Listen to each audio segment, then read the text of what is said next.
দাম্পত্য জীবনে সুখী হওয়ার একটা টেকনিক যে স্ত্রীকে সংসারের ছোট্টখাট্ট বিষয়ে সিদ্ধান্ত নেওয়ার স্বাধীনতা দিতে হবে। যেমন কোন গাড়িটা কেনা উচিত, বাসা কোথায় ভাড়া নেওয়া উচিত, অথবা সন্তানকে কোন স্কুলে ভর্তি করতে হবে, বাজার কখন করা উচিত, কখন কি খাওয়া উচিত, কি রান্না হওয়া উচিত, বা পাড়ার প্রতিবেশী আত্মীয় স্বজনকে কখন বাসায় আসবে, এই ধরনের সিদ্ধান্ত স্ত্রী নিবে।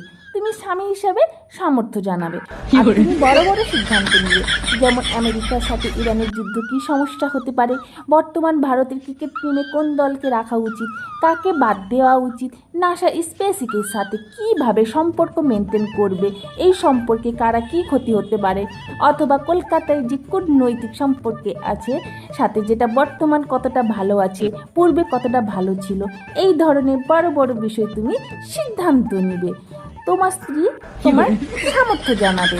এইভাবে সংসার সবসময় শান্তি বেড়ে থাকবে।